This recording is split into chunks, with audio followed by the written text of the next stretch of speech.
ॐ सहना भवतु सहनौ भुनक्तु सह वीर्यं करवावहै तेजस्विनावधीतमस्तु मा विद्विषावहै। ॐ शान्ति शान्ति शान्तिः।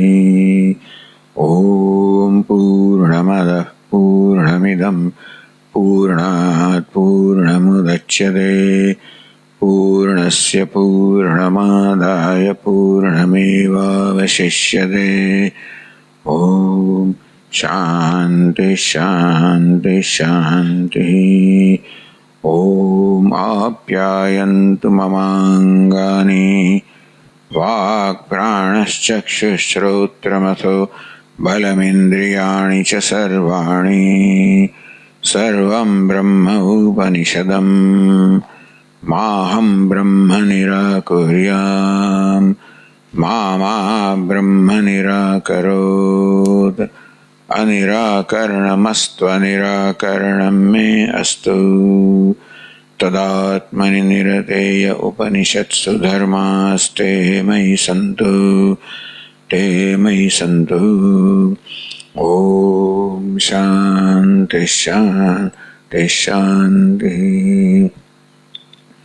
श्रुतिस्मृतिपुराणानाम् आलयं करुणालयं नमामि भगवत्पादं शङ्करं लोकशङ्करं शङ्करं शङ्कराचार्यं केशवं बादरायणं सूत्रभाष्यकृतौ वन्दे भगवन्तौ पुनः पुनः।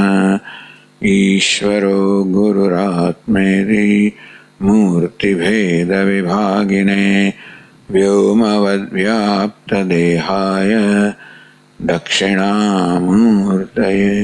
नमः।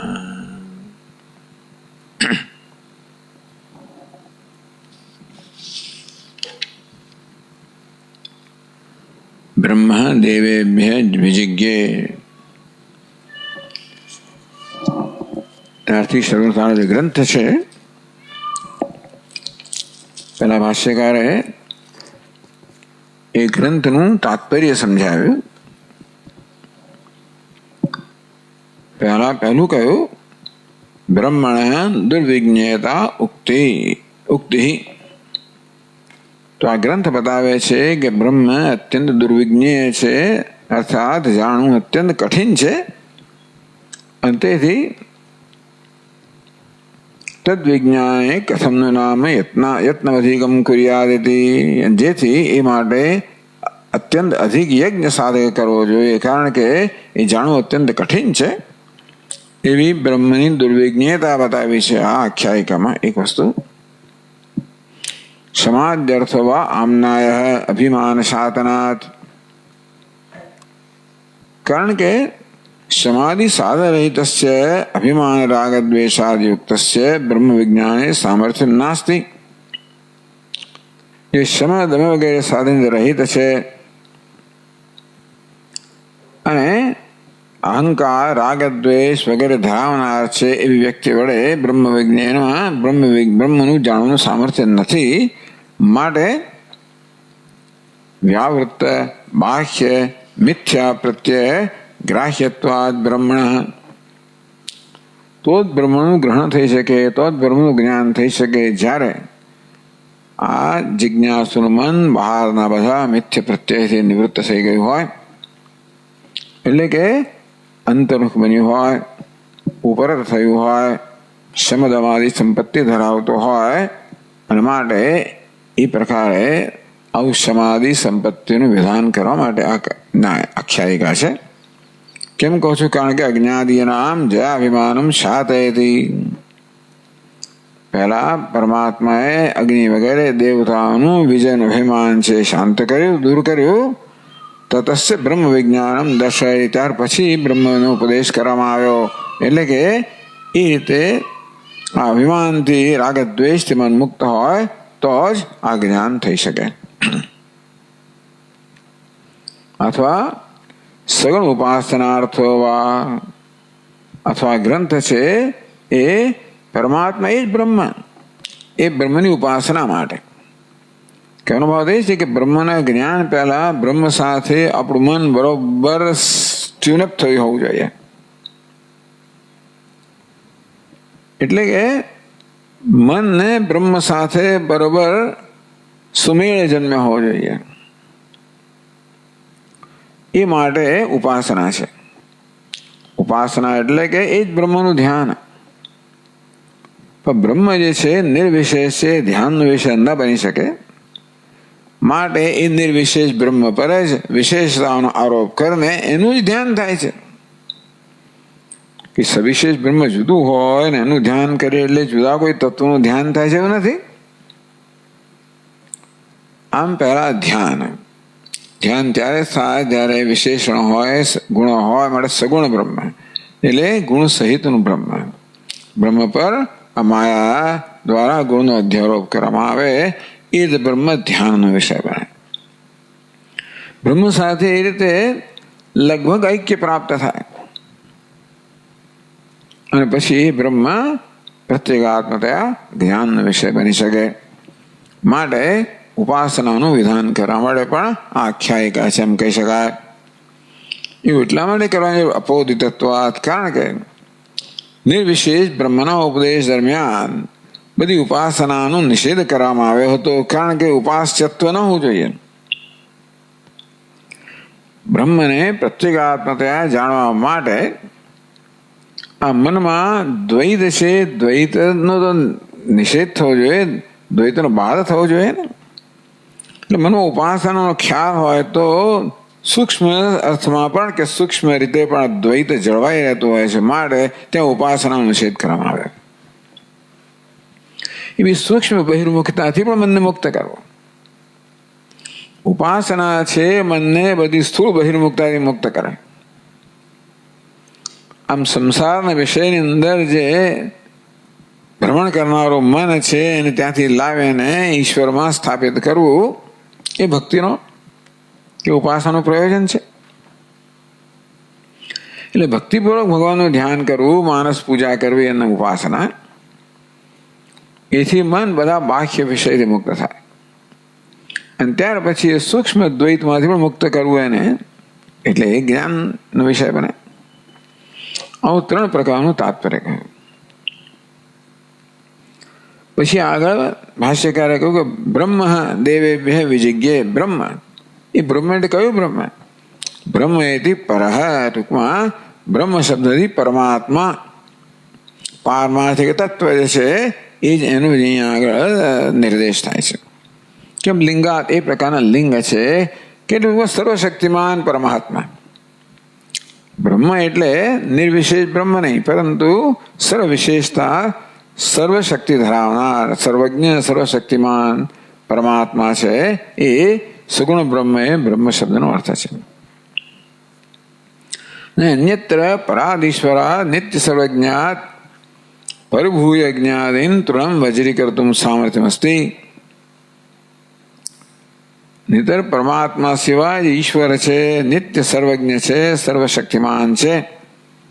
એવા પરમાત્મા સિવાય, ઈશ્વર સિવાય બીજા કોઈમાં આ વજ્રને તૃણને વજ્ર બનાવવાનું સામર્થ્ય નથી. આમ અગ્નિ એ તૃણ બાળી ન શક્યો, વાયુ તૃણને ઉડાવી ન શક્યો, કારણ કે વજ્ર બની ગયું હતું. પરમાત્માએ તૃણને વજ્ર બનાવ્યું, એવું સામર્થ્ય માત્ર ઈશ્વરમાં જ છે. ઈશ્વરે છે આ તૃણપી વજ્રી ભવતી ઇતિ ઉપપદ્યતે. અને એ યુક્તિયુક્ત છે કે ઈશ્વરની ઈચ્છા, જેના સમગ્ર જગતનું સર્જન કર્યું છે એની ઈચ્છાથી આ તૃણ પણ વજ્ર બની જાય, ઉપપદ્યતે. ટૂંકમાં એ તર્કયુક્ત છે. હવે તત્સિદ્ધિ, ભાષ્યકાર ઈશ્વરની સિદ્ધિ માટે આગળ વધે છે. કેવી રીતે? તર્કથી. તર્કથી, યુક્તિથી ઈશ્વરની સિદ્ધિ કરવા માંગે છે કે ઈશ્વર છે. એના માટે નિયત પ્રવૃત્તે, એના માટે હેતુ બતાવ્યો. નિયત પ્રવૃત્તે આ જગતની નિયત પ્રવૃત્તિ પરથી કહીએ છીએ કે ઈશ્વર નિયંતા ઈશ્વર છે. સૂર્યાદિ જગત સનિયંત્રકમ નિયત પ્રવૃત્તિકત્વાત ભૃત્યાદ્વૈતેવમ રૂપમિત્યર્થ. આ પ્રકાર અનુમાન કહે છે. અનુમાનના પ્રકાર છે કે સૂર્યાદિ જગત સનિયંત્રકમ, સૂર્ય વગેરેથી આવા મહાન શક્તિશાળી તત્વો ધરાવનાર જગત છે. સનિયંત્રકમ એ નિયંતા સહિતનું છે. પ્રતિજ્ઞા કરી. કેમ? નિયત પ્રવૃત્તિકત્વાત. કારણ કે સૂર્ય, ચંદ્ર, અગ્નિ વગેરે આ મહાપ્રબળ જે તત્વો છે પણ નિયત પ્રવૃત્તિ કરે છે. એ તો સેવાક્ષર શાસ્ત્રને ગાર્ગી સૂર્ય ચંદ્રમસૌ વિધૃતો તિષ્ઠત. હે ગાર્ગી, આ ઈશ્વરના પ્રશાસનમાં સૂર્ય ચંદ્ર પોતપોતાના સ્થાને ધારણ કરેલા છે. દ્યાવા પૃથ્વી વિધૃતે તિષ્ઠત. આ સ્વર્ગ અને પૃથ્વી પોતાના સ્થાને ધારણ કરાયેલા છે. એના પ્રશાસનથી કાળ વગેરે બધી જ વસ્તુઓ યોગ્ય રીતે પોતાના કયા પ્રમાણે કામ કરે છે. નિયત પ્રવૃત્તિકત્વાત. આ જગતમાં બધું નિયત છે એટલે નિયંતા હોવો જોઈએ. ભૃત્યાદિવત. ભૃત્યો એટલે સેવકો કે નોકરો એ નિયત પ્રવૃત્તિ કરે. નિયત સમજવું કે નિયંતા હોય જેવો આપણો અનુભવ છે. એ રીતે તો પ્રશ્ન થયો, શ્રુતિ સ્મૃતિ પ્રસિદ્ધિ નિત્ય સર્વવિજ્ઞાને ઈશ્વરે સર્વાત્મની સર્વશક્તો સિદ્ધેવી. આપણે આગળ વધીએ છીએ 75 પાન પર છેલ્લી પંક્તિ પર ભાષ્યની.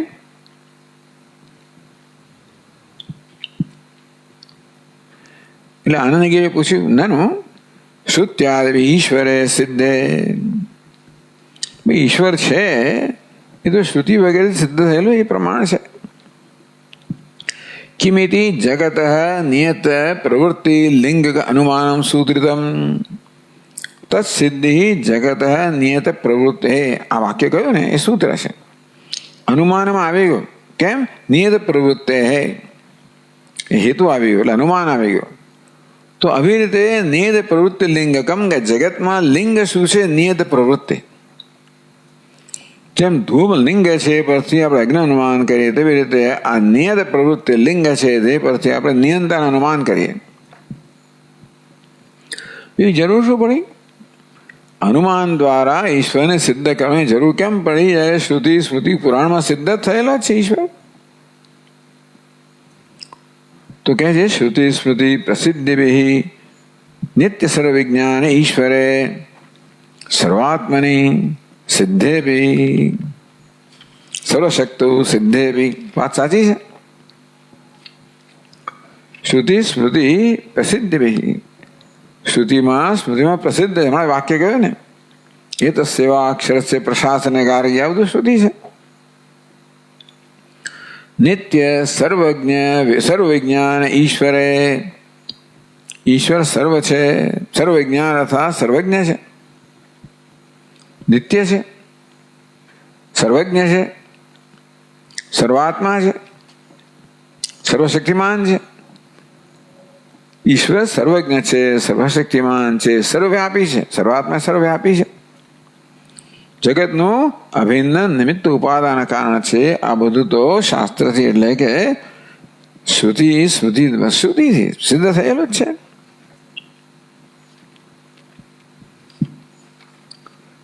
શાસ્ત્રાર્થ નિશ્ચયાર્થ ઉચ્યતે. તો પણ શાસ્ત્રાર્થનો આ પ્રમાણનો નિશ્ચય થાય એ માટે અનુકૂળ તર્ક કહેવામાં આવે છે.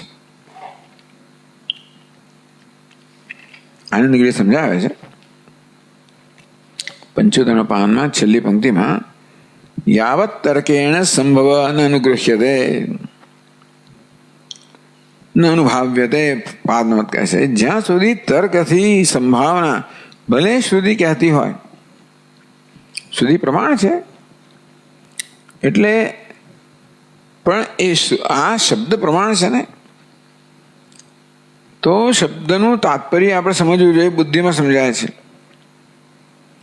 અને બુદ્ધિ હંમેશા તર્કથી નિર્ણય કરવા ટેવાયેલી છે. શાસ્ત્રમાં કહ્યું તો ખરું ઈશ્વર છે. બુદ્ધિ પૂછે તો ખરી ભાઈ કેવી રીતે કહો છો? છે, સમજવું કેવી રીતે? યાવત જ્યાં સુધી તર્કેણ સંભવ ન અનુગૃહ્યતે, આપણે બુદ્ધિને તર્ક આપવો જોઈએ. ન અનુગૃહ્યતે ન અનુભાવ્યતે, ત્યાં જ્યાં સુધી સંભાવના તર્કથી સિદ્ધ નથી કરતા, પરંતુ અનુકૂળ તર્કથી સંભાવના બતાવીએ છીએ કે શ્રુતિ કહે છે એ સંભવિત છે, એ બરોબર સંભવિત છે, અને તો પછી આપણી બુદ્ધિ કે બરોબર છે. એટલે આપણે શ્રદ્ધા તો છે જ, અર્થાત આપણે એના માટે પુરાવો નથી માંગતા, શ્રુતિને પ્રમાણ સ્વીકારીએ જ છીએ. પણ આ એક પ્રમાણ એવું છે ને કે જે બુદ્ધિમાં સમજવાનું છે. હવે ચક્ષુ પ્રમાણ છે કે ભાઈ આ કેસરી રંગ છે, એમાં પછી બુદ્ધિનો કોઈ પ્રશ્ન આવતો નથી. ઇન્દ્રિયો જે પ્રમાણ છે ને એ તો પોતાના વિષયને પ્રકટ કરે, એમાં બુદ્ધિની તર્ક દલીલ વગેરે ચાલે નહીં, એ જરૂરી નથી. પણ શ્રુતિ કહે છે એનું તાત્પર્ય નિશ્ચય એક અથવા બીજી રીતે થઈ શકે, અથવા શ્રુતિ કહે છે એ તો બરોબર છે, પણ મારા પોતાના નિરીક્ષણથી કદાચ મારી બુદ્ધિ બીજા નિર્ણય પર આવે એવું બની શકે ને. ઈશ્વર કૃપાળુ છે કોણે કહ્યું? મારો અનુભવ નથી કે ધારો કે. એટલે જ્યાં સુધી તર્કથી સંભવિત, શ્રુતિ જે કહે છે એ વસ્તુ તર્કથી સંભવિત ન થાય, તાવત શાસ્ત્ર પ્રતિપન્નો ઈશ્વર, ત્યાં સુધી શાસ્ત્ર પ્રતિપન્ન, શાસ્ત્ર દ્વારા પ્રતિપત્ત છે, જો જાણેલો છે ઈશ્વરને કે ઈશ્વર અભિન્ન નિમિત્ત ઉપાદાન કારણ છે, સર્વજ્ઞ સર્વશક્તિમાન છે, એવું શાસ્ત્ર જાણ્યું ને નિશ્ચય. પરંતુ કંઈ ને કંઈ મનની અંદર શું શંકાઓ રહી ગઈ હોય, પ્રશ્નો રહી ગયા હોય, અસ્પષ્ટતા રહી ગઈ હોય, કારણ કે આપણો અનુભવ છે ને, અત્યાર સુધી આપણે શ્રુતિના પણ સંપર્કમાં આવ્યા પહેલા દુનિયાનો અનુભવ તો કરેલો જ છે ને. એ દ્વારા ઘણા બધા નિશ્ચયો આપણા મનમાં જન્મેલા છે. બુદ્ધિનો સ્વભાવ છે કે જે કઈ વસ્તુના સંપર્કમાં આવે એના વિશે એ નિશ્ચય કરે,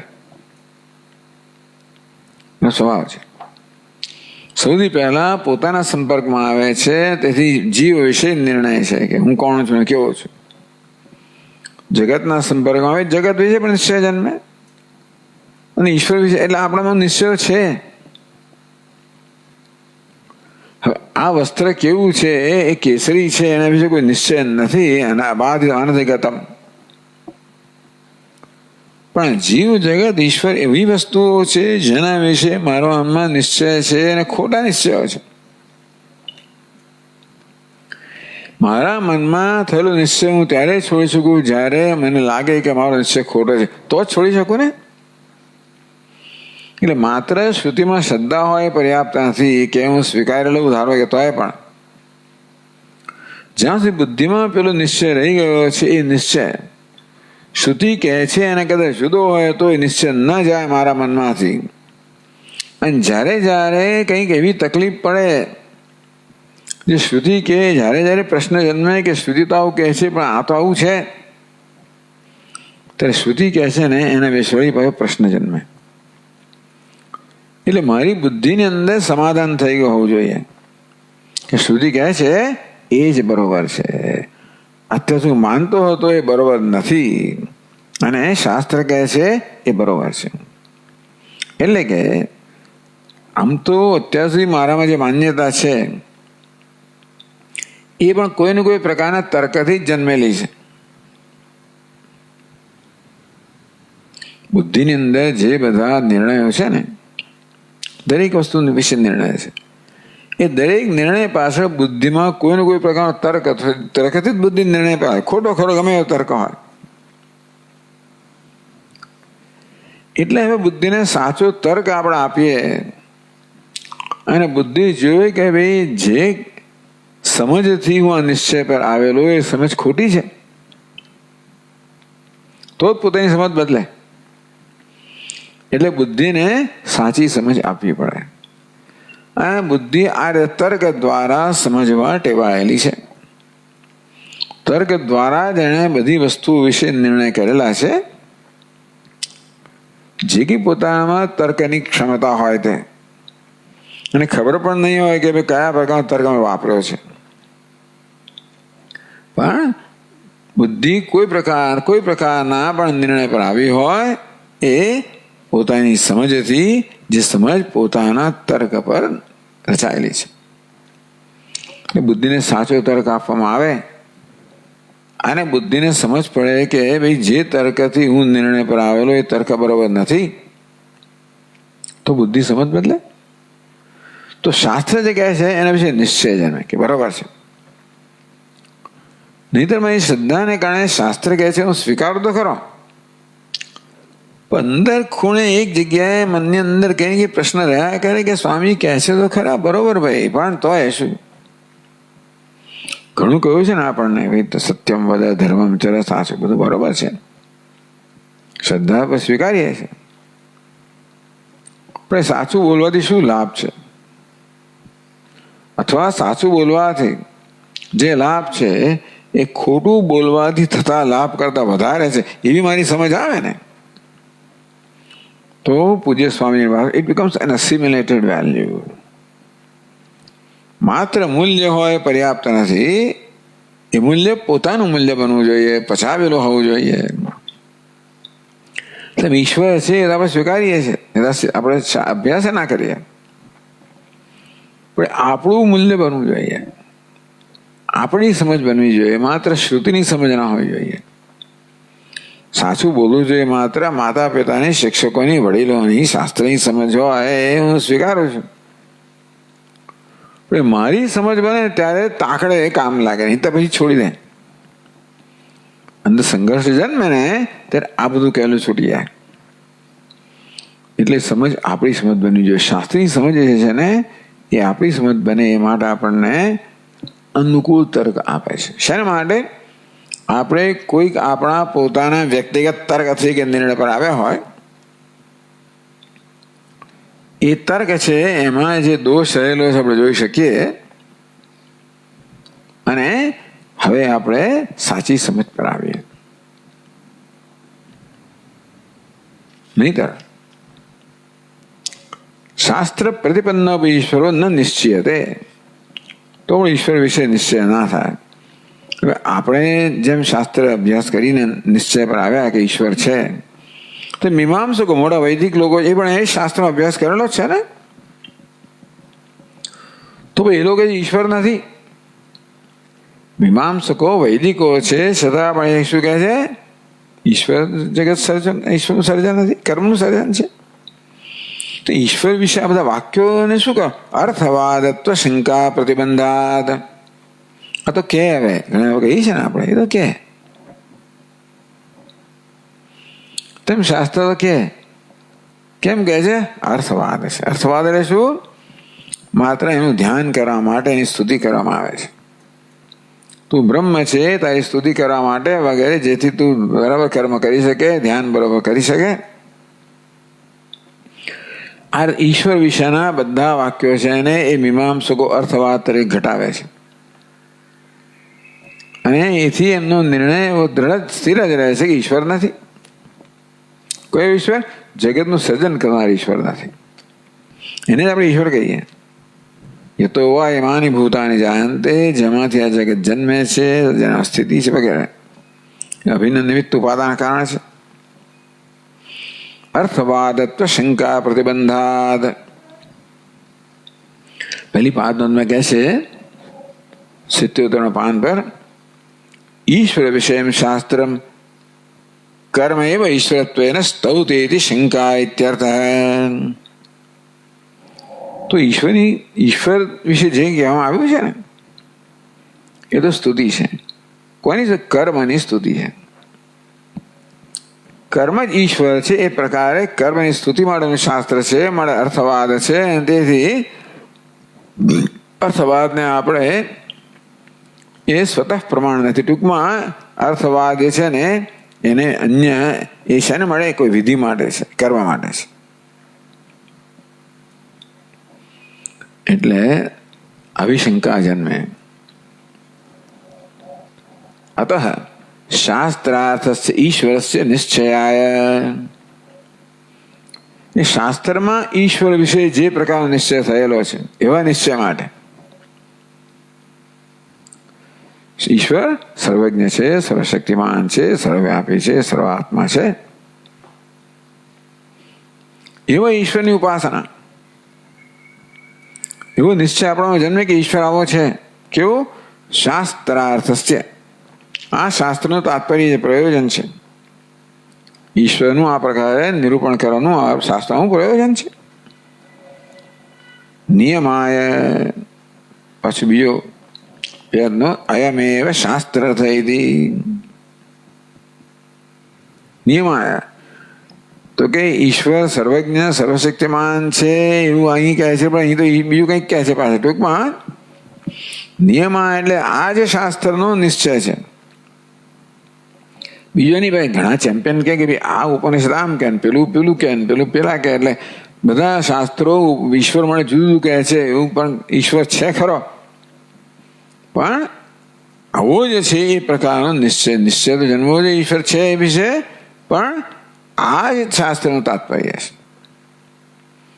ઈશ્વર સર્વજ્ઞ છે, સર્વશક્તિમાન છે, સર્વવ્યાપી છે, એવો ઈશ્વર છે એ પ્રકારનું શાસ્ત્રનું તાત્પર્ય છે. એવો નિશ્ચય જન્મવો જોઈએ. નિયમાય સામાન્ય તો દૃષ્ટમ અનુમાનું શાસ્ત્ર અનુગ્રાહક રૂપમ સૂત્રેણ ઉચ્યતે. શાસ્ત્ર અનુગ્રાહકમ અનુમાનમ, તો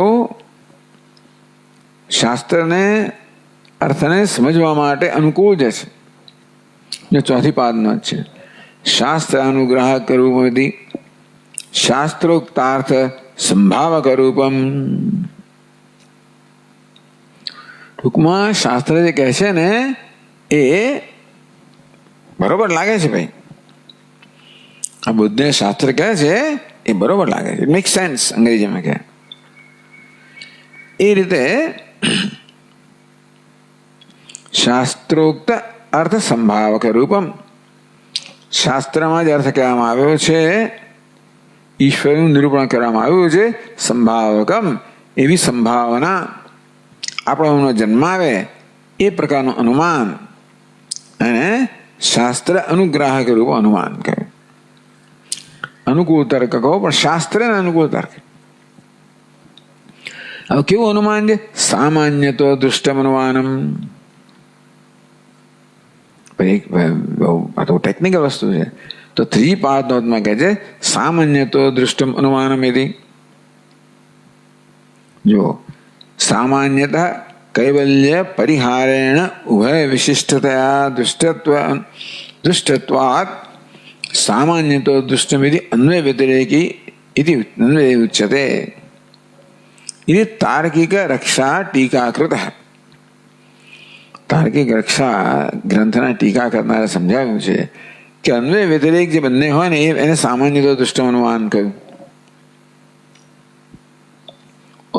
એક બાજુ નહીં, ખાલી અન્વય વ્યતિરેકે નહીં, માત્ર અન્વય નહીં, પણ ઉભય વિશિષ્ટ ઇષ્ટત્વાદ દૃષ્ટત્વાદ. કશી વસ્તુ એ પ્રકારે જ્યારે જોવામાં આવે ત્યારે સામાન્યતા દૃષ્ટમ. કશી વસ્તુના આપણે અન્વય વ્યતિરેક બંને રીતે જોઈએ તો જે આપણામાં નિશ્ચય જન્મે એ રીતે જોવા માટે સામાન્ય દૃષ્ટમ કહેવામાં આવ્યું. અથવા લક્ષણાંતરમ તત્રેવ મૂલોક્તમ. સામાન્ય તો દૃષ્ટનું બીજું લક્ષણ ત્યાં જ મૂળમાં કહેવામાં આવ્યું છે. ક્યાં? આ તાર્કિક રક્ષામાં. દૃષ્ટમ સામાન્ય દૃષ્ટમિતિ ચ અસ્ય વિધાદ્વયમ. 2 પ્રકારનું દૃષ્ટમ અને સામાન્ય દૃષ્ટમ. આ અનુમાન 2 પ્રકારનું છે એમ કહેવામાં આવ્યું. પૂર્વમ પ્રત્યક્ષ યોગ્યાર્થમ તદ અયોગ્યાર્થમ ઉત્તરમિતિ. ટૂંકમાં પ્રત્યક્ષ યોગ્યાર્થમ, પ્રત્યક્ષને યોગ્ય હોય અનુમાનને સામાન્ય દૃષ્ટમ કહેવામાં આવ્યું, દૃષ્ટમ કહેવામાં આવ્યું. અને જે પ્રત્યક્ષ અયોગ્ય છે એને સામાન્ય તો દૃષ્ટમ કહેવામાં આવ્યું. દૃષ્ટમ અને સામાન્ય તો દૃષ્ટમ 2 પ્રકાર કહેવામાં આવ્યું. પૂર્વમ આ દૃષ્ટમ કેવું છે? પ્રત્યક્ષ યોગ્યાર્થમ, પ્રત્યક્ષને યોગ્ય છે એવું અર્થ જણાવે. અને બીજું કેવું છે? તદ અયોગ્યાર્થમ તું પ્રત્યક્ષને યોગ્ય અર્થ નથી એવો બતાવે. ઇતિ વિશેષતો દૃષ્ટમ સામાન્ય દૃષ્ટમ ઇતિ ચ દ્વિવિધ અનુમાનમ ભવતિ. સામાન્ય દૃષ્ટમ વિશેષતો દૃષ્ટમ તત્ર. તો જો પ્રત્યક્ષ યોગ્યાર્થમ કહ્યું ને આગળ, પ્રત્યક્ષમ યોગ્યાર્થ અનુમાપકમ વિશેષ દૃષ્ટમ યથા ધૂમાદિ. તો પ્રત્યક્ષ છે ને યોગ્યાર્થ અનુમાપકમ વિશેષ દૃષ્ટમ યથા ભૂમાદિ. ધૂમાદિ ધૂમ વગેરે શું છે? પ્રત્યક્ષ તો દૃષ્ટમ છે. એટલે આપણે એનું ચિહ્ન પણ છે એ પણ જોઈ શકીએ છીએ. એમાંથી અગ્નિ છે બંને પ્રત્યક્ષતા દૃષ્ટ છે ને. એટલે આવું જે અનુમાન છે યત્ર યત્ર ધૂમ તત્ર પર્વતો વન્યમાન ધૂમત્વાત, એ ધૂમ પ્રત્યક્ષ દ્રષ્ટિનો વિષય છે અને વન્ય પણ છે. એ પ્રકારનું અનુમાન છે એને સામાન્ય તો દૃષ્ટમ, એને વિશેષ દૃષ્ટમ કહેવામાં આવે. નિત્ય અતીન્દ્રિય અનુમાપકમ સામાન્ય તો દૃષ્ટમ. પણ જે એટલે આ તો ઇન્દ્રિય અનુમાપક છે ધૂમ અને અગ્નિ બંને, પણ આપણે ઇન્દ્રિય અનુમાપક ન હોય, ઇન્દ્રિયાતીત વસ્તુનું અનુમાન કરવું હોય તો જેવી રીતે યથા ચક્ષુરાદિ અનુમાપકમ રૂપાદિ જ્ઞાનમિતિ. નૈયાયિકો એમ કે ઇન્દ્રિયો છે ને ઇન્દ્રિયાતીત છે. આંખ છે ને એને કોઈ જોઈ ના શકે. ઇન્દ્રિયો ઇન્દ્રિયાતીત છે એટલે ઇન્દ્રિયો ઇન્દ્રિયા જ્ઞાનનો વિષય નથી. તો ઇન્દ્રિયો છે નક્કી કેમ થાય? તો કે રૂપાદિ જ્ઞાનમેથી, રૂપનું રંગનું જ્ઞાન થાય છે માટે એના સાધન રૂપ આ ચક્ષુર ઇન્દ્રિયો હોવી જોઈએ. આ રીતે આપણે જે પ્રત્યક્ષ છે રૂપ એનાથી અતીન્દ્રિય વસ્તુ છે એનું અનુમાન કરીએ છીએ અને સામાન્ય દૃષ્ટમ કહેવામાં આવે. તેમ દુનિયા જે છે જગત એ પરથી આપણે અતીન્દ્રિય ઈશ્વરનું અનુમાન કરીએ. જગત પ્રત્યક્ષ છે, નિયમ પ્રત્યક્ષ છે, એ પરથી આપણે ઈશ્વર ઇન્દ્રિયાતીત અનુમાન કરીએ તો એ સામાન્ય તો દૃષ્ટ અનુમાન થશે.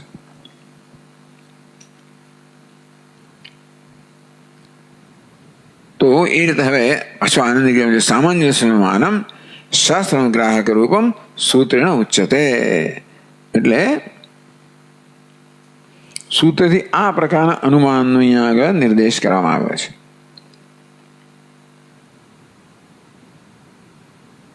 એટલે ભાષ્યકારે કહ્યું કે શ્રુતિ સ્મૃતિ પ્રસિદ્ધિ નિત્ય સર્વ વિજ્ઞાને ઈશ્વરે સર્વાત્મની સર્વશક્તો સિદ્ધે શાસ્ત્રાર્થ નિશ્ચયાર્થમ ઉચ્ચતે. આની અંદર અમે શું કર્યું? આવું શાસ્ત્ર અનુગ્રાહક રૂપમ અનુમાનમ દૃષ્ટાનુમાનમ સૂત્રણ સામાન્ય દૃષ્ટાનુમાનમ સૂત્રણ ઉચ્ચતે. આ સૂત્ર વાક્ય કહ્યું. જેમાં ભાષ્યકારે કહ્યું કે અમે આ પ્રકાર અનુમાન બતાવીશું જેથી ઈશ્વરની તર્કથી પણ સિદ્ધિ થાય. એ તો વ્યાખ્યા પોતે જે એ કહ્યું ને સૂત્ર વાક્ય એની પોતે વ્યાખ્યા કરે છે. તસ પછીનું વાક્ય તસ્ય ઈશ્વરસ્ય એ શું છે? આગળના વાક્યની વ્યાખ્યા છે. ભાષ્યકાર કહે છે તસ્ય ઈશ્વરસ્ય સદભાવ સિદ્ધિ કુતો ભવતી ઇતિ ઉચ્યતે. સદભાવ છે હવાપણાની સિદ્ધિ. ઈશ્વર સદભાવ એટલે ઈશ્વર હવાપણાનું જે છે સિદ્ધિ નિશ્ચય કુતો ભવતી કેવી રીતે થાય? ઈશ્વર છે એ પ્રકારનો નિશ્ચય કેવી રીતે જન્મે એવું પૂછો તો ઉચ્ચતે એનો ઉત્તર આપવામાં આવે છે.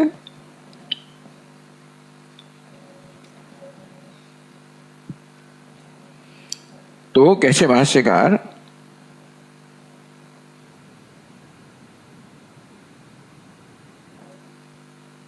બહુ લાંબુ વાક્ય યદ ઇદમ જગત.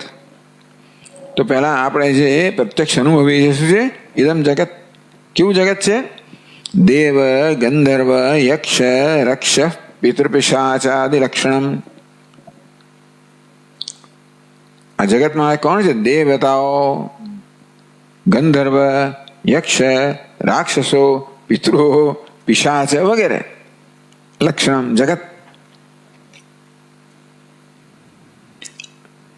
વૈસુજે દ્યુ વ્યત પૃથિવ્યાદિ, પૃથ્વી આદિત્ય ચંદ્ર ગ્રહ નક્ષત્ર વિચિત્રમ.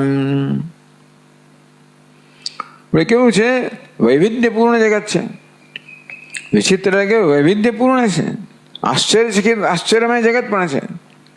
એમાં સ્વર્ગ, દ્યુ, વ્યત આકાશ, પૃથ્વી એટલે 3 લોક કયા? સ્વર્ગલોક, અંતરિક્ષલોક, પૃથ્વીલોક. પછી સ્વર્ગના ઈષ્ટ દેવતા આદિત્ય, ચંદ્ર, ગ્રહ, નક્ષત્ર. ટૂંકમાં સૂર્ય, ચંદ્ર, ગ્રહ, નક્ષત્રો વડે અત્યંત અદભુત આ જગત છે. એ વૈવિધ્યપૂર્ણ જગત છે. પછી એમાં શું છે? વિવિધ પ્રાણી ઉપભોગ યોગ્ય સ્થાન સાધન સંબંધી. અનેક પ્રકારના બધા પ્રાણીઓ છે. એ દરેકને ઉપભોગ્ય યોગ્ય સ્થાન અને સાધન. ભગવાને આ બધા ભિન્ન ભિન્ન જીવોની રચના કરી ત્યારે દરેકને એને જીવન માટેની યોગ્ય સાધન સામગ્રી આપવી પડે ને. આપી છે. યોગ્ય સ્થાન.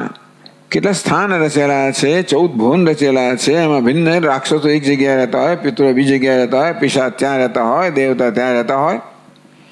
ભિન્ન ભિન્ન લોક છે ને. વિવિધ પ્રાણીઓ, એ બધાના ભોગ ભિન્ન ભિન્ન. સ્વર્ગમાં એક પ્રકારના ભોગ હોય, પાતાળમાં બીજા પ્રકારના ભોગ હોય વગેરે. એને યોગ્ય સ્થાન. તમારે સ્વર્ગના ભોગો તો એ સ્થાન જોઈએ, પેલા બીજું સ્થાન જોઈએ.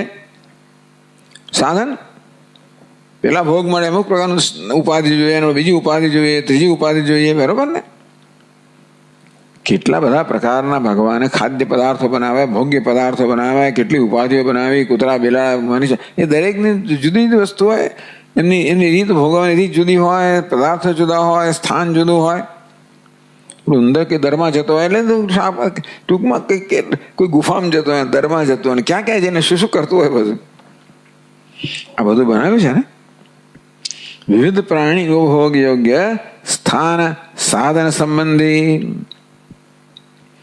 એટલે આ ઇદમ જગત, આજે આપણે દૃશ્યમાન જગત છે જેનો અનુભવ આપણે કરીએ છીએ, આ પ્રકારનું છે. પહેલા આપણે કહેવામાં આવ્યું કે જો ભાઈ આવું જગત છે. વાત તો બરોબર છે. પહેલા એ નક્કી કરો મનમાં કે આવું છે કે નહીં. તો વાત તો બરોબર છે. કેટલા અસંખ્ય પ્રકારના ભગવાને જીવો બનાવે છે. દરેકની ઉપાધિ ભિન્ન ભિન્ન છે, દરેકનો ભોગ્ય વિષય ભિન્ન ભિન્ન છે. એની ભોગવવાની રીત જુદા પ્રકારની છે, એના સ્થાન જુદા પ્રકારના છે, દરેકના કર્મ જુદા પ્રકારના છે, કર્મફળ જુદા પ્રકારના છે વગેરે વગેરે. તો પુરાણ કેવું મહાન ને કેવું આશ્ચર્યચકિત કરી નાખે એવું આ જગત બનાવ્યું છે. એ કહે છે તત અત્યંત કુશલ શિલ્પી દુર્નિર્માણમ. ગમે તેવા કુશળ શિલ્પીઓ હોય તો પણ આવા જગતનું નિર્માણ કરી શકે નહીં, એવું આ છે. એ પણ અગત્યનું છે કે જે પ્રકારના બધા રંગો સાંજે સંધ્યાકાળ આકાશમાં રચાતા હોય કોઈ પણ આ ચિત્રકાર ના કરી શકે ને. જે ફૂલો આપણે જોઈએ છે અદભુત, એ પ્રકારના રંગ જુઓ, એ પ્રકારની સુગંધ જુઓ, એ પ્રકારની કોમળતા જુઓ, આ બધું કોણ રચી શકે? ટૂંકમાં જગતમાં જોઈએ છે આપણે, જો કોઈ મનુષ્ય ગમે તેવો કુશળ હોય, રચનામાં કુશળ હોય, અનેક પ્રકારની કુશળ છતાં પણ કોઈની પણ વિસાત નથી કે આ વસ્તુ કરી શકે. એક એક જંતુને તમે જુઓ ને અને એનું નિરીક્ષણ કરો તો આશ્ચર્યચકિત છે કે માખી કેવી છે, મચ્છર કેવો છે, અરે વાંદો કેવો છે. લોકો એનું આખી જિંદગી સુધી એનો અભ્યાસ કરતા હોય છે અને કેવી અદભુત રીતે એ લોકોનું જીવન જીવતા હોય. કીડીઓ વગેરે કેવા પ્રકારની ભગવાને એમનામાં કઈ ક્ષમતાઓ આપેલી છે ને કેવું કરતા હોય છે ને. કોણ સર્વજ્ઞ સિવાય કશું કોઈ કહી જ ના શકે ને. કોઈ સર્વજ્ઞ સર્વશક્તિમાન હોવો જોઈએ જે આ બધું કરી શકે. ગમે તો કુશળ શિલ્પી હોય, રચનાકાર હોય, તે ન થઈ ના શકે. દેશ આવું જગત છે. દેશ કાલ નિમિત્ત અનુરૂપ નિયત પ્રવૃત્તિ નિવૃત્તિ ક્રમમ. ક્રમ છે, જેમ તેમ નથી ચાલતું. પ્રવૃત્તિ નિવૃત્તિ ક્રમમ. પ્રવૃત્તિ પણ છે, નિવૃત્તિ પણ છે, દિવસ પણ છે, રાત પણ છે. એટલે આ બધા પ્રકારની, ટૂંકમાં સિક્કાની બે બાજુ પ્રકારની, એટલે એક બાજુ પ્રવૃત્તિ હોય તો એવી જ નિવૃત્તિ પણ હોય. જ્યાં શ્રમ છે ત્યાં વિશ્રામ પણ છે. કેવી છે? નિયત પ્રવૃત્તિ નિવૃત્તિ. એ નિયમ પ્રમાણે થનારી પ્રવૃત્તિ નિવૃત્તિ છે. એ જેમ તેમ નથી થતી. જે કંઈ થાય છે પ્રવૃત્તિ નિવૃત્તિ, સૂર્ય પ્રવૃત્ત થાય, નિવૃત્ત થાય, ચંદ્ર પ્રવૃત્ત થાય, નિવૃત્ત થાય, બધું નિયમ પ્રમાણે થાય છે. એ અગત્યની વસ્તુ નિયમ છે. એ કેવું છે બાજુ? એ પ્રવૃત્તિ નિવૃત્તિ કેવી છે? દેશ કાલ નિમિત્ત અનુરૂપ. કયા સ્થળે, કયા સમયે અને કયા કારણથી નિમિત્ત, આ બધાને અનુરૂપ પ્રવૃત્તિ હોય, અનુરૂપ નિવૃત્તિ હોય. અમુક સમયે, અમુક સ્થળે, અમુક કારણોસર વસ્તુ થાય, જન્મે વળી પાછી નષ્ટ થાય. જન્મ છે, મૃત્યુ પણ છે. જન્મ માટે સ્થળ જોઈએ, કાળ જોઈએ, નિમિત્ત જોઈએ, મૃત્યુ માટે પણ જોઈએ. આમ દરેક વસ્તુ યોગ્ય સ્થળ, સમય અને નિમિત્ત અને અનુરૂપ થાય છે બધું. ટૂંકમાં બે વસ્તુ છે, પ્રવૃત્તિ અને નિવૃત્તિ, બે જગતમાં આપણે જોઈએ છીએ. એ પ્રવૃત્તિ નિવૃત્તિ ગમે તેમ નહીં, પરંતુ યોગ્ય સ્થળે, યોગ્ય સમય, યોગ્ય સંજોગોમાં યોગ્ય રીતે થતી હોય છે અને નિયમિત થતી હોય છે. એટલે આપણે પછી જોઈએ કે આવતા વર્ષે આવું થશે. 1000 વર્ષ સુધી કેટલા ગ્રહણો આવશે બધું આપણે ગણી શકીએ, કારણ કે પ્રવૃત્તિ નિયત છે, નિયમિત છે. એટલા માટે ને આખા વર્ષનો 3 વર્ષનો પંચાંગ બહાર કેવી રીતે પાડે? હું નક્ષત્ર ને પેલું ગ્રહ ને પેલો યોગ, એ બધાની જે ગતિ છે એ ગતિ નિયત હોય તો જ આપણે ગણતરી કરી શકીએ ને. ગણતરી ત્યારે શક્ય બને જ્યારે નિયમ હોય ત્યારે. આવું જગત છે. આ પહેલા આપણને ઇદમ જગત કહેવામાં આવ્યું કે આ પ્રકારનું જગત છે.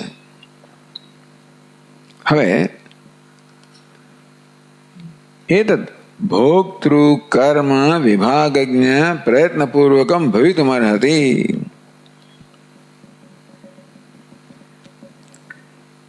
પ્રયત્નપૂર્વક, આ પ્રયત્નથી થયેલું છે. કોના વડે? જ્ઞ, કોઈ જાણકાર વડે, આ પ્રકારનું જ્ઞાન ધરાવનાર વડે. કેવું જ્ઞાન ધરાવનાર? વિભાગજ્ઞ. બધા પ્રકારના વિભાગનું જ્ઞાન ધરાવનાર કોઈ હસ્તી વડે આ સર્જાયેલું હોવું જોઈએ. કેવું? ભોક્તૃ કર્મ. આ દરેક ભોગતાને પોતપોતાની ઉપાધિ હોય છે, પોતપોતાનો ભોગ હોય છે, એનું પોતપોતાનું સ્થાન હોય છે, પ્રવૃત્તિ નિવૃત્તિ, આ બધું નિયત છે. એનો અર્થ છે કે કોઈને આ બધી ખબર હોવી જોઈએ. આ બધું કર્મ પ્રમાણે બને છે, વાત બરોબર છે. ભોક્તૃ કર્મ, જેણે કર્મ કર્યું છે એ કરતા એ ભોગતા બને છે. અત્યારે જે કઈ વસ્તુ હું ભોગવી રહ્યો આ ક્ષણે, એ મેં કરેલા કર્મ અનુરૂપ હોય. એ ક્યારે હોય? એ કર્મ જાણનાર કોઈ ત્યારે.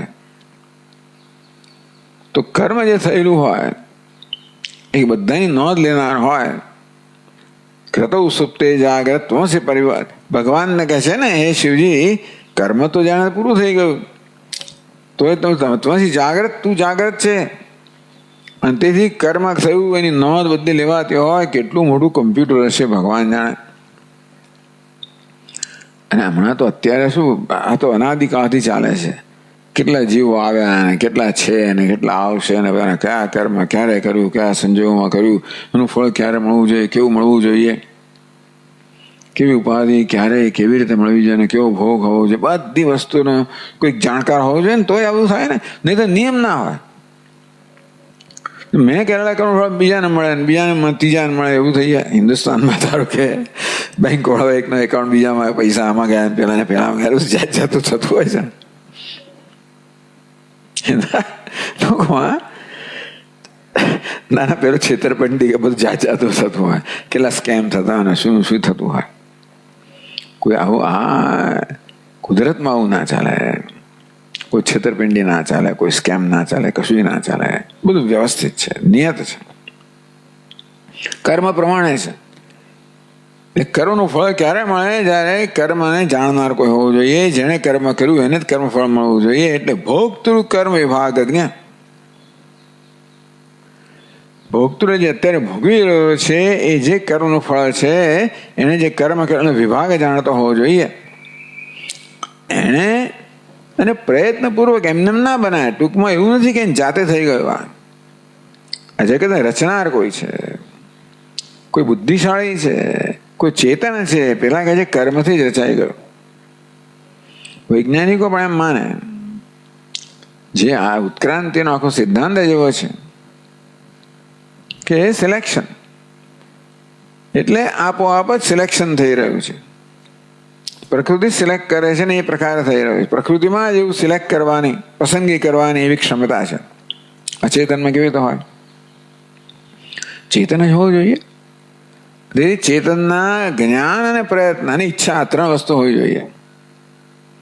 જ્ઞાન, ઈચ્છા અને પ્રયત્ન, તો જ કોઈ પણ કર્મ થાય. કર્તૃત્વ જોઈએ. પહેલા શું કરવાનું છે જ્ઞાન હોવું જોઈએ કુંભારને, ઈચ્છા હોવી જોઈએ રચવાની, અને એ માટેનો પ્રયત્ન હોવો જોઈએ. એટલે જ્ઞાન ધરાવનાર, ઈચ્છા ધરાવનાર, અને સો કામ આવે તો ઈચ્છા ધરાવનાર, પ્રયત્ન તત્સૃષ્ટવા વગેરે વગેરે. તો આ પ્રકારે, અને આ બધું કેવી થાય છે? કર્મ પ્રમાણે થાય. આ જગતની રચના કેવી થઈ? પૂર્વકલ્પમાં જે બધા કર્મ હતા બધા જીવોના, એ બધા કર્મના સરવાળા રૂપે આ બધું થયું. એટલે કહ્યું પણ વેદની અંદર પણ કહેવામાં આવ્યું, સૂર્ય ચંદ્રમસુ ધાતા યથા પૂર્વમ અકલ્પયત. ધાતે પણ સૂર્ય ચંદ્રને પહેલા તો એ પ્રકારની પણ ફરી કલ્પના કરેલી છે, પરંતુ ભવિતમાન હતી. આ શું થયું? અનુમાન થયું કે આ પ્રકારે કોઈ વિભાગજ્ઞ પ્રયત્નપૂર્વકમ ભવિતમાન હતી. આ બધો વિભાગ જાણનાર હોય, પ્રવૃત્તિનો, નિવૃત્તિનો, દેશનો, કાળનો, નિમિત્તનો, કર્મફળ, આ બધા પ્રકારના વિભાગને જાણનાર હોવો જોઈએ.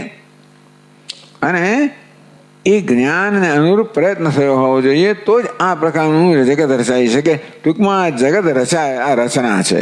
અગત્યની વસ્તુ એ છે. કોઈ રચયિતા છે એ વૈજ્ઞાનિકો સ્વીકારતા નથી. આ બધો બહુ મોટો વિવાદ ચાલે છે દુનિયાની અંદર. એટલે હવે તો ઉત્ક્રાંતિ, આ ડાર્વિનનો ઉત્ક્રાંતિવાદ સ્વીકારવો કે પછી ક્રિશ્ચન લોકોમાં કહ્યું ભગવાને જગતની સર્જના કરી એ સર્જન એ સ્વીકારવું, બહુ મોટો વિવાદ ચાલે છે. અને ત્યાં તો શાળાઓમાં તો ડાર્વિને શીખવવામાં આવે કે એ માત્ર લોજિકલ લાગે છે ને આપણને. ચૈતન્ય તો દેખાતો નથી ને. દેખાતો તમને જીવડું જ દેખતા, તમને લાગે આ જ વસ્તુ પસંદ કરી રહી છે, નેચરલ સિલેક્શન થઈ રહ્યું છે, એવું આપણને એવું પ્રત્યક્ષ છે. એ પરથી અનુમાન કરાય. આ બધા અનુમાનનું જ પરિણામ છે. બટ જે કંઈ છે બધું અનુમાન છે. આખું વિજ્ઞાન અનુમાન પર જ રચાયેલું. એટલા માટે જ એ વસ્તુનો પણ કોઈ રીતે વાત થઈ શકે.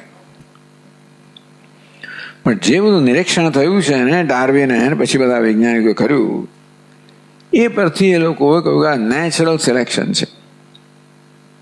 ટૂંકમાં આ પ્રકારે આ મેટરમાં, પ્રકૃતિમાં એ પ્રકારની ક્ષમતા છે કે જે શ્રેષ્ઠ છે વસ્તુની પસંદગી કરે એ રચાય, દિવ્ય રચના થાય છે. એ પસંદગી રચના કરનારી છે. આ કોઈ બીજો ચેતન હોય, સર્વજ્ઞ હોય, સર્વશક્તિમાં હોય, ઇટ્સ ઇન્ટેલિજન્ટ ક્રિએશન, એવું નહીં. આ તો એવોલ્યુશન છે. ઇન્ટેલિજન્ટ ક્રિએશન કોને કહેવાય? પહેલેથી આખી યોજના નક્કી છે. એ પ્રકાર ઇવોલ્વ થઈ રહ્યો છે. કોઈની યોજનાથી ઇવોલ્વ થઈ રહ્યું છે કે નહીં. આ તો એની જાતે ઉત્ક્રાંતિ છે.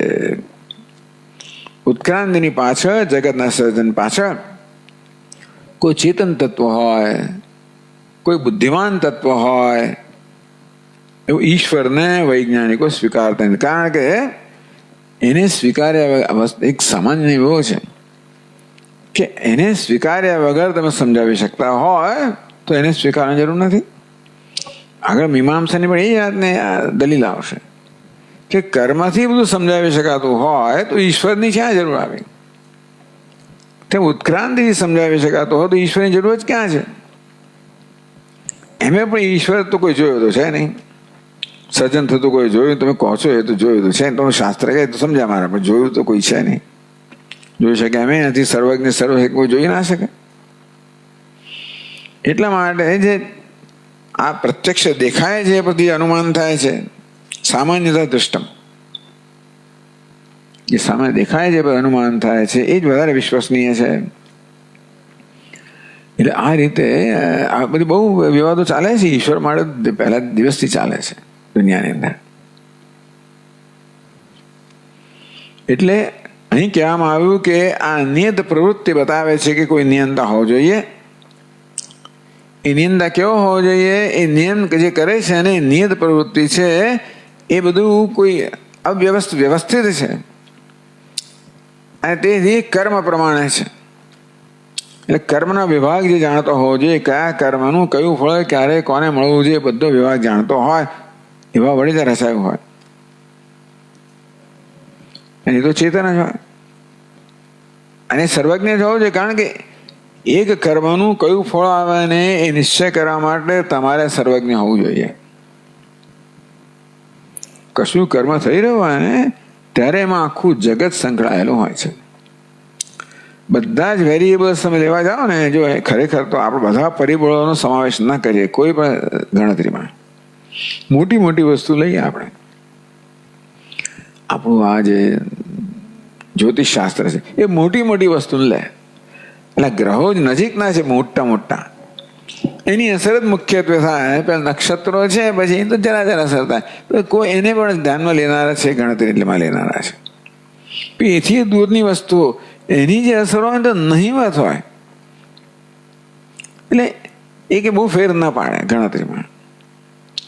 પણ ખરેખર તમારે એકદમ ચોક્કસ નિર્ણય લેવો તો દુનિયામાં જેટલા પણ બધા તત્વો છે એ બધા ન્યૂટને કહ્યું પ્રમાણે બધા એકબીજા પર કંઈ કંઈ અસર કરતા હોય છે. એમ દુનિયાના બધા તત્વોની અસર મનુષ્ય પર થતી હોય. એટલે તમારે એકદમ ચોક્કસ નિર્ણય કરો તો બધાને ધ્યાનમાં લેવું પડે. એને માટે બધું જ જ્ઞાન જોઈએ ને, તો સર્વજ્ઞ જ જોઈએ ને. અત્યારે આપણે નાનકડું કર્મ પણ કરીએ છીએ, એનું ચોક્કસ ફળ શું આવવું જોઈએ એના માટે કર્મ થતી વખતે જેટલા પરિબળો હોય એ બધા પરિબળો ધ્યાનમાં લેવા પડે.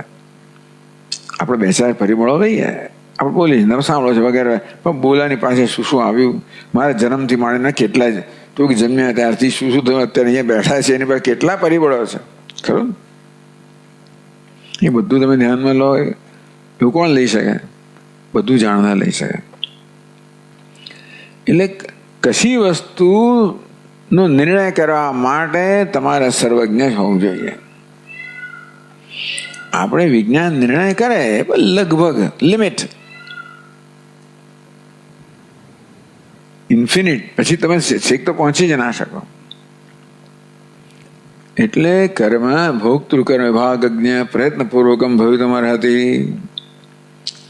આ બધું અનુમાન કર્યું કે આ પ્રકારનો સર્જક હોવો જોઈએ. આ સર્જન છે જાતે રચાયેલું ના હોવું જોઈએ. એ ઇન્ટેલિજન્ટ ક્રિએશન છે. એ ધંગ ધડા વગરનું સર્જન નથી. એ પણ આવશે આગળ. એટલા માટે it is intelligent and serving it is purpose, useful purpose. એ પ્રયોજનપૂર્વકનું છે. ખાલી સર્જનને જમકન નથી કે અમને ભેગું ફેંકી દીધું.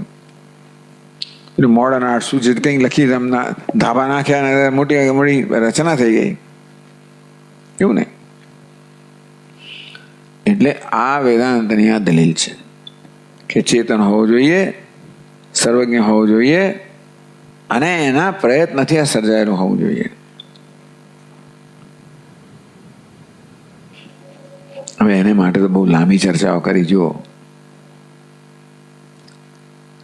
આનંદગીરી કહે છે એ તો વ્યાખ્યાતે તસ્ય ઈશ્વરસ્ય ઇત્યાદિના બીજી પંક્તિમાં અનાદિ પ્રસિદ્ધ કર્તૃ વ્યતિરિક્તમ જગત ધર્મીકૃત્ય યદ્યપિ ઈશ્વર શિશાદિશિત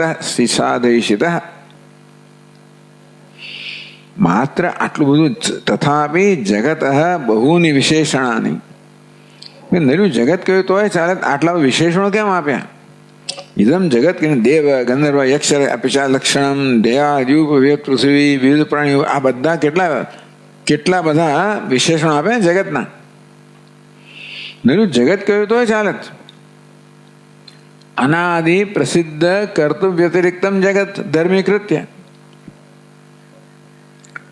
અનાદિ છે અને અનાદિ કર્તૃ વ્યતિરિક્તમ પ્રસિદ્ધ કર્તૃ વ્યતિરિક્તમ કોઈ પ્રસિદ્ધ કરતાએ બનાવેલું નથી આ જગત અને અનાદિ છે એવા જગતને પક્ષક બનાવીને તમે કહી શક્યા હોત કે ભાઈ આનો આ ઈશ્વર છે આવો હોવો જ જોઈએ એનો સર્જક તો ઈશ્વર શિશાદિશિત તો પણ ઈશ્વરની સિદ્ધિ થઈ શકે તથાપિ જગત બહુની વિશેષણાની તો પણ જગત માટે આટલા વિશેષણો કેમ વાપરવામાં આવ્યા તમે જગતનો કોઈ સર્જક છે એવું સિદ્ધ કરી શકો પરંતુ સંસારે વિલક્ષણ કરતું સંભાવનાય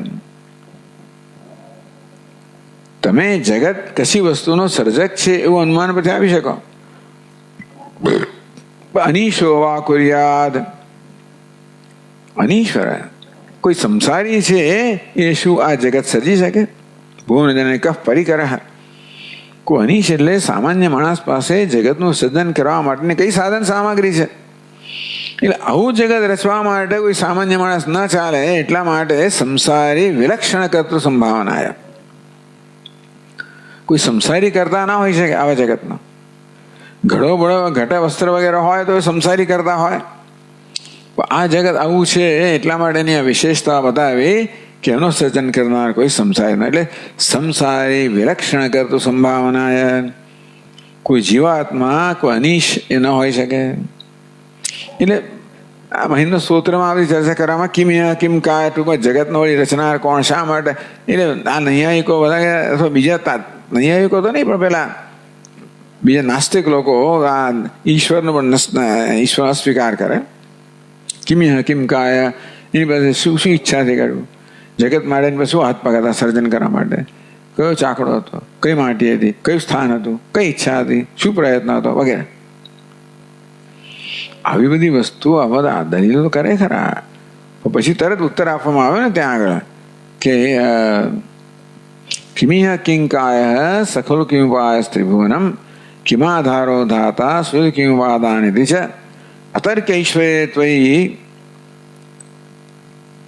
કુતર્કોયમ કાંસિત મુખરતિ મોહાય જગત અજન્માનો લોકાહ કિમ અવયવંતોપી અનેક અવયવોને બનેલું આ જગત છે એ શું એની જાતે જન્મ્યું છે અજન્માન એનો જન્મ છે જ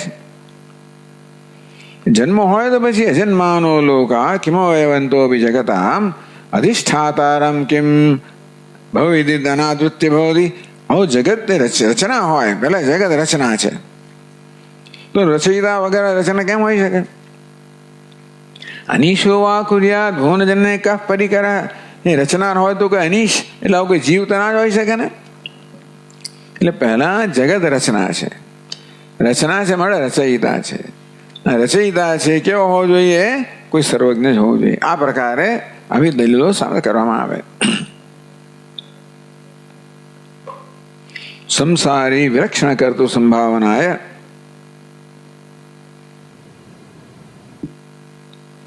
ભલે એટલું વાક્ય જોઈએ તો અનાદિ પ્રસિદ્ધ કર્તૃ વ્યતિરિક્તમ જગત પાંચમી છઠ્ઠી બે પાદનો છે નનુ જગત સકર્તૃકમ એટલે કહે છે તમે આવી દલીલ કરી શક્યા હોત સરળતાથી નનુ જગત સકર્તૃકમ કાર્યત્વાદ ઘટાદિવત આ ઘડો કેવો છે સકર્તૃકમ કાર્ય છે ઘડો કેવો છે કાર્ય છે ઉત્પન્ન થયેલો છે એ કાર્ય ક્યારે ઉત્પન્ન સકર્તૃકમ એને ઉત્પન્ન કરનાર કોઈ કરતા હોવો જોઈએ ઘટવત જેમ ઘડો કાર્ય છે, સર્જન છે, માટેનો કોઈ સર્જક હોવો જોઈએ, તેમ જગત પણ કાર્ય હોવાને કારણે, સર્જન હોવાને કારણે એનું સર્જન કરનાર હોવો જોઈએ. ઇતિ એતાવતા ઈશ્વર સિદ્ધિ સંભવતી. આટલાથી ઈશ્વરની સિદ્ધિ થઈ જાય ને. જગત સર્જન છે માટે સર્જક હોવા જોઈએ. આટલું લાંબુ ચોડું શું કામ કરો તમે? એતાવતા એવ ઈશ્વર સિદ્ધિ સંભવતી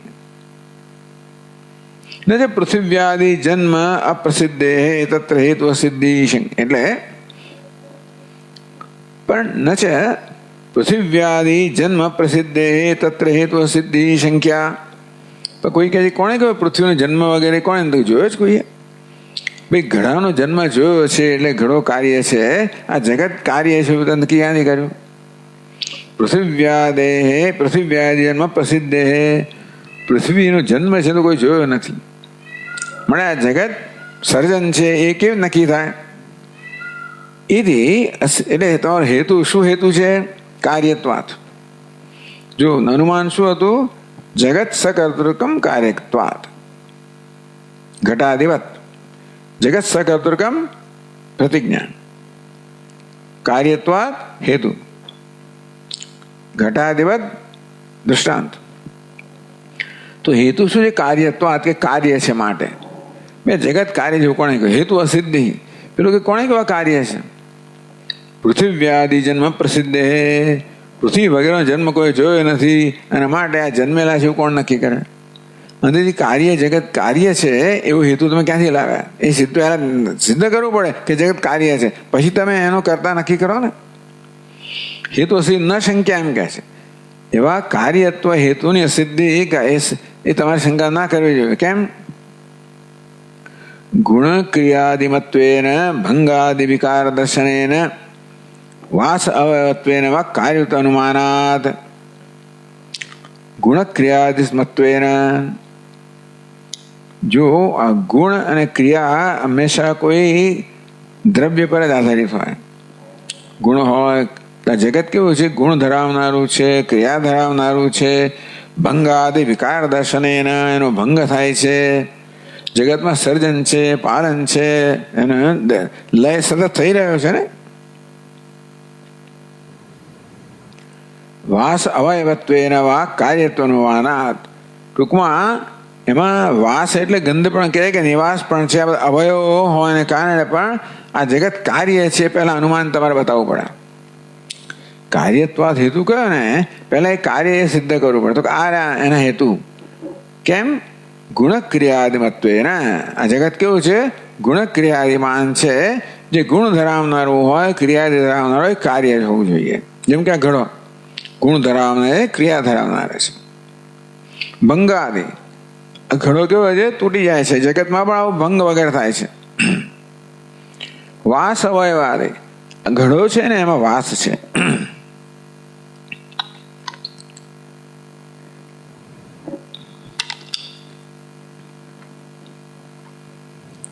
અવયવો છે ઘડાના બધા. એટલે બે કપાલ ભેગા કરેલું છે. એ પરથી આ ઘડો કાર્ય છે એવું અનુમાન કરીએ તેમ પૃથ્વીની અંદર આ બધા પણ હેતુઓ છે. એ માટે આ જગત કાર્ય છે એવું અનુમાન થાય. માટે કાર્યત્વ અનુમાનની અસિદ્ધિ નથી.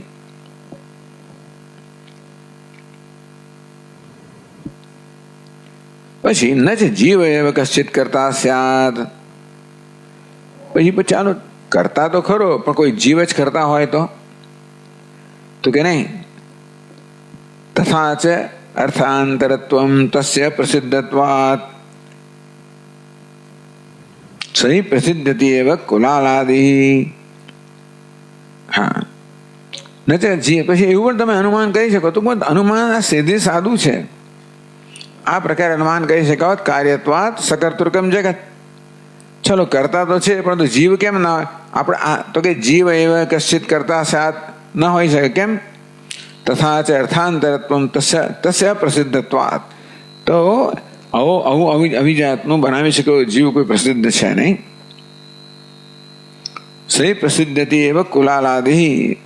આ કુલાલ વગેરે તો પ્રસિદ્ધ છે. માટે એવું કુલાલ જેવું કોઈ અનુકર્તા ન હોઈ શકે. માટે જીવ અનુકર્તા ન હોઈ શકે.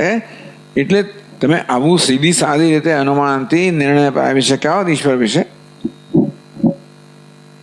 તો કિમર્થમ યાન જગ વાગાડંબરા, આવા સીધા સાદા અનુમાનથી તમે નિર્ણય પર આવી શક્યા હોત ઈશ્વરના, તો આવો લાંબો લાંબો આ જગત દેવ દેવ ગંધર્વ આમ વાઘ આડંબર છે ને મળે આટલો વિશેષણો વર્ણન શું કામ કરો છો? ઇત્યતઃ ઇતિ આશંક્યા, એટલે આવી જાતની આશંકા કરીને કહે છે અનાદિથી.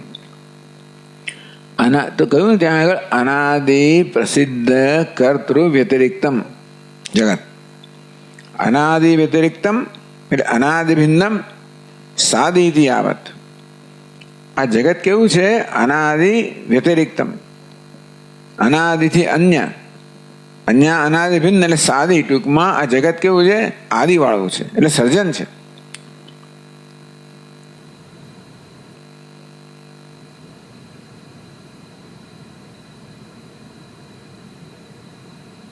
પછી બીજી પાદ નોંધ કહે છે પ્રસિદ્ધ કર્તૃ વ્યતિરિક્તમ.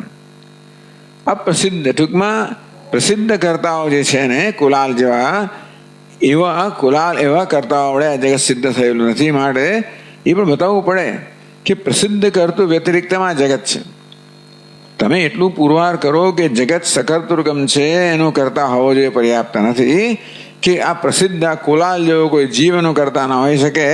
એટલે જે પ્રસિદ્ધ જાણીતા કરતાઓ છે એના કરતા વ્યતિરિક્ત કરતા વાળવા જગત છે. અને આદિ અનાદિ વ્યતિરિક્ત આ જગત આદિવાળું છે. એટલે અનાદિ પ્રસિદ્ધ કર્તૃ વ્યતિરિક્તમ જગત. સાતમી પાદમાં ઈદૃશમ જગત ધર્મી કૃત્ય પક્ષી કૃત્ય. આ જગતને ધર્મ કે એને પક્ષ બનાવવામાં આવ્યો અને પછી સિદ્ધ કરવામાં આવ્યો કે એનો કરતા છે. પક્ષ કોણ છે? આ જગત. જેને શંકા છે શું છે એનો કરતા છે કે નહીં, એને માટે પછી પ્રતિજ્ઞા કરવામાં આવી સકર્તૃકમ જગત, એનો આવો કરતા હોવો જોઈએ. ઈશ્વર તો ભોગતૃકમ વિભાગ પ્રયત્ન પૂર્વકમ ભવિતમાન હતી. જગત શું છે? પક્ષ છે, જેના વિશે આપણે કંઈ પુરવાર કરવાનું છે. એમાં હેતુ આપણે સિદ્ધ કરવો પડે. જેમ ત્યાં પર્વત પક્ષ છે, તે હેતુ બતાવે ધૂમત્વાત તો અગ્નિ સિદ્ધ થાય. તેવી રીતે આ જગતમાં હેતુ બતાવીએ તો એનું આપણો સકર્તૃકમ એટલે ઈશ્વર સિદ્ધ થાય. એટલે ઈદૃશમ જગત ધર્મી કૃત્ય પક્ષી કૃત્ય યદ્યપિ ઈશ્વર સિસાદય. આવી રીતે તમે આવી રીતે પણ સિદ્ધ કરી શક્યા હોત આટલું લાંબુ કર્યા વગર, એમ કહેવા માંગે છે કે ભાઈ અનાદિ વ્યતિરિક્તમ જગત પ્રસિદ્ધ કર્તૃ વ્યતિરિક્તમ જગત. અને એ રીતે તમે કહી શકો જગતનો કરતા છે, આ પ્રસિદ્ધ કરતા વ્યતિરિક્ત છે, આ જગત અનાદિ છે, આદિવાળું છે અને તે ઈશ્વર છે. એવી રીતે તમે એને સિદ્ધ કરી શક્યા તો પછી આ બધા વિશેષણોની જરૂર કેમ પડે છે?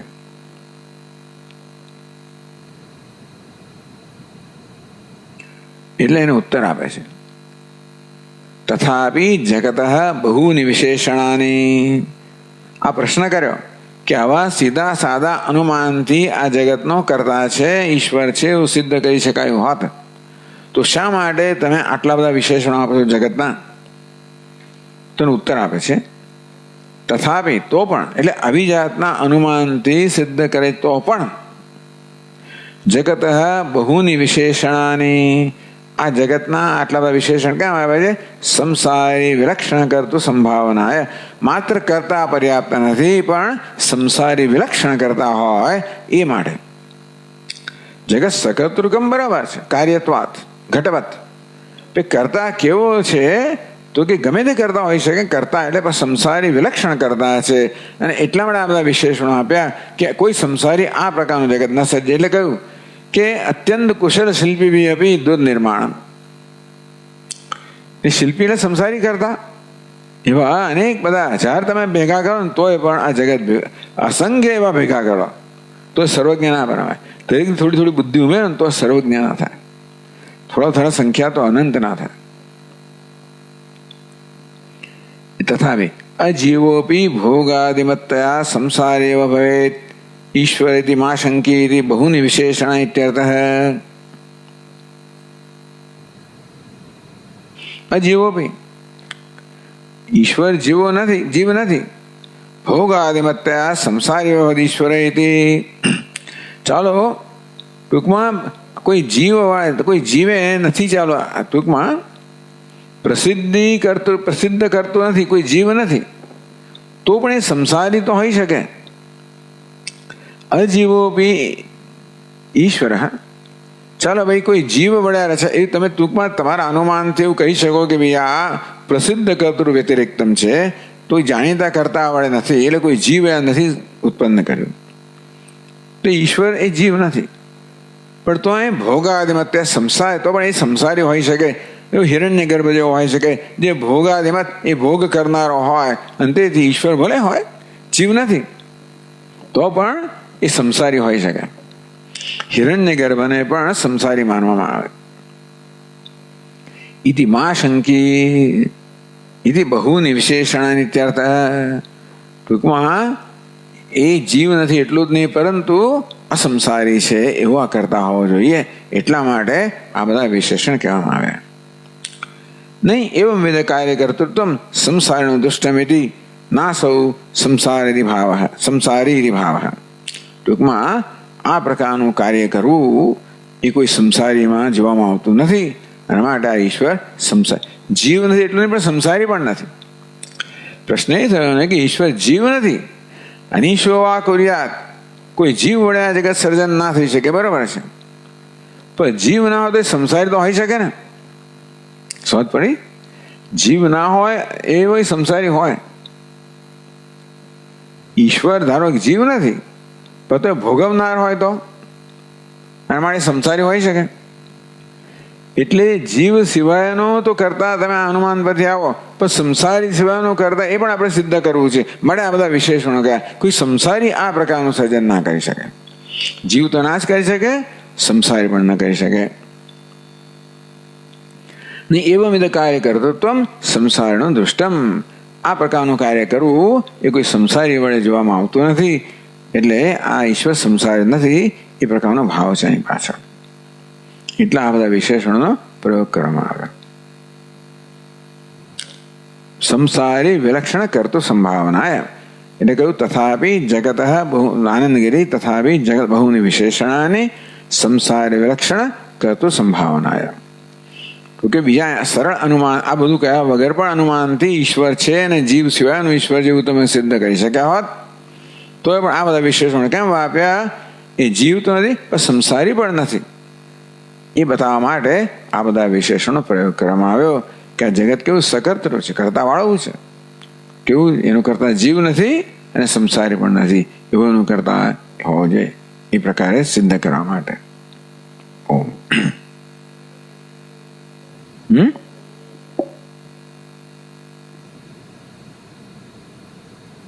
ના, એ તો બધું ઘણું લાંબુ છે, એ તો બધી ઘણી ફૂટનોટ છે.